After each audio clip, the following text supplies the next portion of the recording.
கர்த்தருடைய பரிசுத்த நாமத்துக்கு மகிமையுண்டாவதாக. இந்த செவ்வாய்க்கிழமை காலையிலே உங்களை சந்திப்பதிலும் இந்த சந்தோஷம். இந்த நாளுடைய ஆசீர்வாதத்துக்கு ஒரு வேத வசனத்தை வாசிப்போம். அது சகரியாவின் புஸ்தகம் 2ஆம் அதிகாரம் 7ஆம் 8ஆம் வசனம்.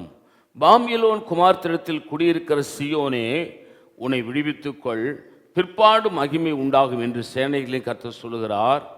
உங்களை கொள்ளையிட்ட ஜாதிகளிடத்திற்கு என்னை அனுப்பினார்.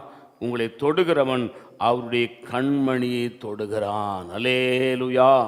அருமை தேவ பிள்ளைகளே, புதிய மாதத்தில் வந்திருக்கிற உங்களுக்கு ஆண்டவருடைய வாக்கு தத்தம் சொல்லுகிறது, பாபிலோன் குமார்த்திடத்தில் குடியிருக்கிற சீயோனே. அப்படி என்றால் உலக பிரகாரமாய் வாழ்ந்து கொண்டிருக்க ரட்சிக்கப்பட்டு ஞானஸ்தானம் அடுத்து ஆண்டவரை ஏற்றுக்கொண்ட பிறகும் உலக பிரகாரமான வாழ்ந்து, உலக பிரகாரம் சடங்கு சம்பிரதாயத்தில் வாழ்ந்து, அது நல்ல நேரம் கெட்ட நேரம் 4 நட்சத்திரத்தை பார்த்து வாழ்ந்து கொண்டிருக்கிற உங்களை பார்த்து சொல்கிறார், நீ பாபிலோன் இடத்திலே, நீ பாவத்திலே குடியிருக்கிற சீயோனே, உன்னை விடுவித்துக்கொள். சடங்காச்சாரங்களை நடக்காத, நல்ல நேரம் கெட்ட நேரம் பார்க்காத, 4 கிழமையை பார்க்காத, 4 நட்சத்திரங்களை பார்க்காத, இதை பார்க்காதபடிக்கு நீ ஆண்டவருக்கு பிரியமாக நடந்தினா பிற்பாடு மகிமை உண்டாகும். உங்கள் வாழ்க்கையில் ஒரு சந்தோஷம் உண்டாகும், ஒரு ஆசீர்வாதம் உண்டாகும், ஒரு செழிப்பு உண்டாகும் என்று சேனைகளின் கர்த்தர் சொல்கிறார். உங்கள் கொள்ளையிட்ட எல்லா ஜாதிகளிடத்திற்கும் என்னை அனுப்பினார்.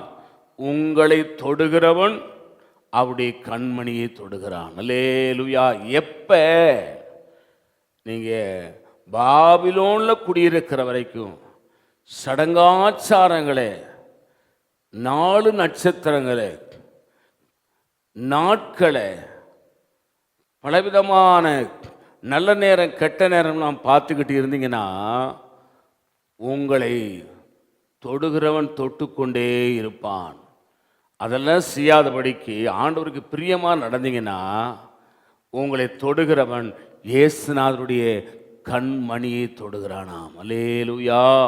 அருமை தேவ பிள்ளையே, வசனத்துக்கு பயப்படுங்க, வசனத்தின்படி நடங்க, நீங்கள் ஆசீர்வாதமாக இருப்பீங்க. நான் உங்களுக்கு ஆட்சேபிக்கிறேன். பரிசுத்த பிதாவே, நீ எங்களோடு என்னோடு பேசின இந்த நல்ல வார்த்தைகளுக்காக ஸ்தோத்திரம். இந்த வார்த்தையின்படி ஆசீர்வதியும் இயேசு நாமத்தில் வேண்டிக் கொள்கிறோம் பிதாவே. ஆமேன்.